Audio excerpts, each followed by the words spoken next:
పాద గమనా నిన్ను చూసి ఆగగలనా మనసు మీద వయసుకున్న అదుపు చెప్ప දැන් වෙලාව පාන්දර 12:27යි and we are getting ready.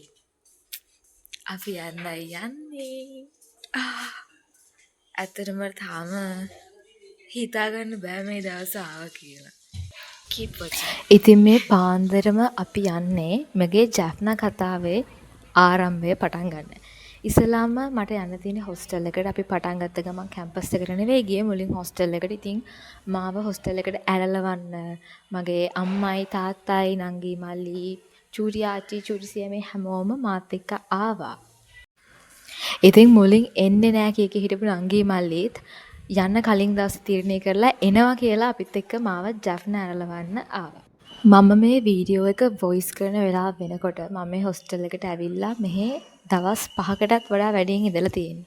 ඉතින් මේ vlog එක වොයිස් කරන එකම මට හරිම වෙනස් විදිහේ එක්ස්පීරියන්ස් එකක් වුණා.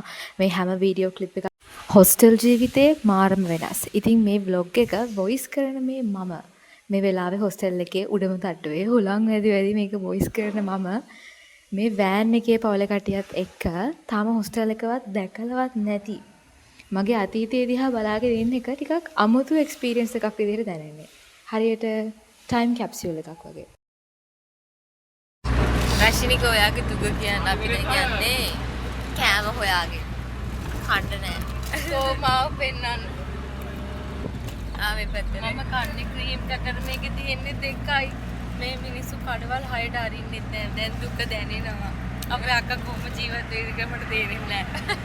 මම හරි මම අතර මෙතනට ලස්සනට පේන ඉර පාන ඒකට වීඩියෝ කරන විදිහත් මොකද ඒක ලස්සනට පේන්නේ නෑ කැමරා එකේ.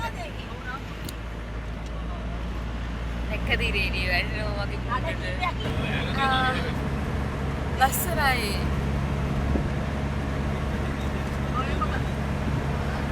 මෙතන අපි නංගි හෙන ෆොටෝ ෂූට් එකක් ඇත්ත වශයෙන්ම.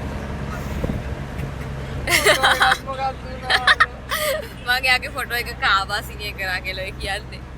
ෆොටෝ ඔක්කොම අවුල් වෙලා පේනවද? පස්සේ නීර ගන්නවා ගිහිල්ලා. මේ දෙන්න මගේ ෆොටෝ එක. හරි මම අමාරුවෙන් ඔකද මම ගහලා දෙන ෆොටෝ එක. මේක වීඩියෝ කෝල් කරලා මේක වුණාම දැන් එනකොට තිබ්බ ලිප්ස්ටික් ටික දැන් නෑ. මං හිතන්නේ ඒ ටික බඩේ ඇති. උදේට කාලත් නැහැ ලිප්ස්ටික් කාලා තමයි දවස ගෙවන්නේ. ඒක දෙන්නලා කොට්ටර වෙලා. ඒක අපි දැකලා ගොඩක් වෙලා. අපි දැන් මේ ඇවිත් ඉන්නේ කන්න කෑම හොයාගෙන. මොකද උදේ පාන්දර ආපු හින්දා පාන්දර එකට විතර කිසිම දෙයක් ගෙදරින් කාලා ආවේ නැහැ. හොඳටම බඩගිනි. එනකොට උදේ 6ට විතර මෙහි ඇරලා දින කඩවල් හොයන එකත් ඇත්තටම ලේසි වැඩක් උනේ නැහැ. බඩගින්න ලොකුම ගින්න කියලා කතාවකුත් තියෙනවානේ. පේපරේ මතක් කළා මට. මතකනේ මෙයාට ලකුණු නැති හැටි ඒ දවස්වල. ඒකෙන් අපිට ඉගෙන ගන්න බෑ. ඔව් ඇත්ත. ඒක මහා විකාරයක්. ඒ කියන්නේ ඉංග්‍රීසි අච්චු පොත තරම් ඒක ප්‍රායෝගික නෑ. මැඩම් පොත චෙක් කරනකොට වොෂ්රූම් යනවා. මැඩම් තෝක මීටර් වෙලා මැඩම්. මම ඉතින් මේ මල්ලිත් එක්ක දෙමළ අච්චු පොත ඉස්කෝලේ පොත ගැන කතාවකුත් දාගෙන මේ උදේ වොෂ්රූම් යනවා ඉස්සලා කෑම කන්න කලින්. මොනවා වුණත් දෙමළ ගැන කියනවා නම් අපේ චූටි සීයට දෙමළ කතා කරන්න පුළුවන් වෙච්ච නිසා අපිට මේ ආපු ගමන ගොඩක් ලේසි වුණා. ඒ නැතත් Google Maps දාගෙන කෙනෙක්ට එන්න පුළුවන් ප්‍රශ්නයක් නැහැ. අපිට වැඩි තා ටිකක් ලේසි වුණා අපේ සියා හිටපු හින්දා. ඒ වුණාට ලැන්ග්වේජ් එකේ අපිට කොයිතරම් එක වැදගත් වෙනවද කියන එක දැන් අපිට හොඳටම දැනලා දෙන සිටුේෂන් එක මොන වගේද කියන එක මම ඉස්සරහා vlogs වලින් ඔයගොල්ලන්ට අරගෙන එන්නම්. කොහොමද මේ ඉන්න එක්ස්පීරියන්ස් එක මේ ලැන්ග්වේජ් ඩිෆරන්ස් එකත් එක්ක. How about taste?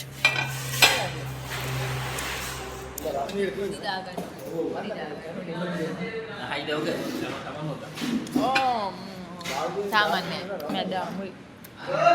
Mereka lugu dia paru. කොච්චර ලොකු බඩගින්නක් තිබ්බත් මට නම් එච්චර දෙයක් කන්න පුළුවන් වුණේ නැහැ. මට ඔළුව කැක්කමකුත් තිබුණා. අනිත් එක මං හිතන්නේ පාන්දරම අපු හින්දාත් වෙන්න ඇති. මට ඊතරම් කෑම කන්න හිතුන්නේ නැහැ. හැබැයි බඩගිනි ඒ උනට බඩ සතුටින් නෙවෙයි. ඉතින් අනිත් අය නම් කෑවා. කොහමද ඉතින් අපි ආපහු ගමන පටන් ගත්තා තල්ලාරනට යන්න.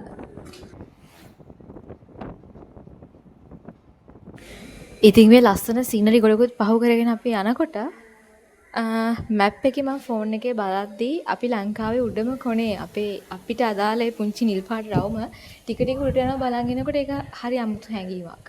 මම දැන් ඉන්නේ ලංකාවේ මැද ඉඳලා ලංකාවේ උඩට යන ගමන් කියන හැඟීම මට ඇත්තට මේ වෙලාවේ දැනුණා. ඉතින් මේ පාලම හරියේදී අපි නැවතිලා පොඩ්ඩක් එතන ඉඳලා ෆොටෝස් ටිකක් එහෙම අරගත්ත අපේ කට්ටියට ඕනේ කියපු හින්දා.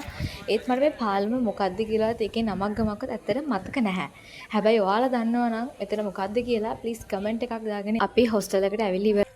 Let's skip to the best part. මේ වෙද්දී එහෙම කියලා මම මේ දැන් ඉන්නේ හොස්ටල් එක ඉස්සරහ හැම නෙවෙයි මේ තියෙන ජැප්නා ෆෝර්ට් එක. ඒත් මේ ජැප්නා ෆෝර්ට් එකට යන්න කලින් හොස්ටල් එකට ඇවිල්ලා බඩු ටික ඔක්කොම දාලා තමයි ගියේ. ඉතින් ඒ වගේ කිසිම වීඩියෝ එකක් නැහැ. මොකද අපිට අම්මේ හාස්පිටල් ඇතුළට දෙන්නේ නැති හින්දා අර බඩු මුට්ටු ටිකත් උස්සගෙන තට්ටු 4ක් නගිනකොට ඔය ඇතර වීඩියෝ කරන්න විදිහක් නැහැ. ඉතින් ඔක්කොම ටික රූම් එකට දාලා රූම් එකක් අරගෙන ඒ ටික තියලා තමයි මේ දවල්ට කන්නයි පොඩක් ඇවිදින්නයි අම්මලා එක්ක එළියට ආවේ. ඉතින් අන්තිමට ඒගොල්ලොත් එක ගියේ මම මෙහෙ ඊට පස්සේ අල්ලම ආවා ආවව හොස්ටල් එකට දාලා ගෙදර ගියා.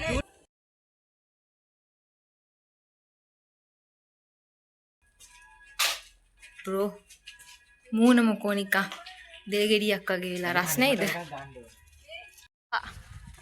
කොටුවේ ඉන්නේ දැන් අපි. හරිනේ පෘතුගීසි ඇවිල්ලා මුලින්ම අල්ලගත්තේ වැදුනා. සෝරි. ඉංග්‍රීසියෙන් මුලින්ම ඇවිල්ලා අල්ලගත්තේ ආපනේනේ. මට හිතා ගන්න බෑ. ජැෆ්නාවා කියලා. දැන් ඉතින් මෙහෙදවා ඉස්සරහට. බලමු අපි මොකද වෙන්නේ කියලා. දැන් තියෙනවා රූම්ස් අස් කරගන්න තියෙනවා ගොඩක්. අපි ඉතින් දවල්ට එහෙම කාලා ඊළඟට ගියේ රියෝ එකට. රියෝ අයිස්ක්‍රීම් මෙහෙ ඉතින් හරි ප්‍රසිද්ධයිනේ. ඉතින් ගෙදර ආයත් එක්ක මම එහෙ ගියා. ඇත්තටම මරු එතන මාර ලොකුයි. ඒත් මට යාළුවොත් එක්ක තාම යන්න හම්බුන්නේ නැහැ. ඉතින් මං ගියාම vlog එකක් ගේන්නම්කෝ. මේකේ සමහර අයිස්ක්‍රීම් කන්න නම් ඒක විතරක් කන්න දවල්ට නොකා යන්න වෙන එකක් තියෙනවා කියලා මට හිතෙනවා. මොකද ඒකේ පෝෂන් එක මාර ලොකුයි. හරියට බඩ පිරෙනවා මේක කෑවහම.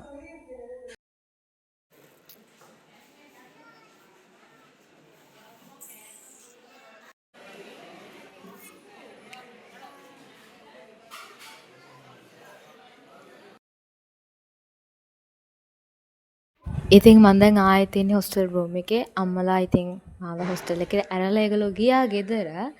අද හොස්ටල් එකේ ඉන්නේ මමයි තව එක රූම්මේට් කෙනෙකු විතරයි. මගේ අනිත් දෙන්නා හෙට තමයි එන්නේ. ඒගොල්ලෝ අද අම්මලත් එක්ක ඉන්නේ. ඉතින් අපි කාමර අස් කරන්න පටන් ගත්තා. ඒකක් එහෙම බීලා රෑ 10 විතර වෙනකන් අපි අස් කරා. වෙලා වෙනව දැනුනෙත් නැහැ. ඒකලා තමයි අපි නිදාගත්තේ. ඉතින් තාමත් ඔක්කොම අස් කරලා ඉවර නැහැ. එහෙනම් ඉතින් ආයෙ තවත් vlog එකකින් හම්බ වෙනකන් bye.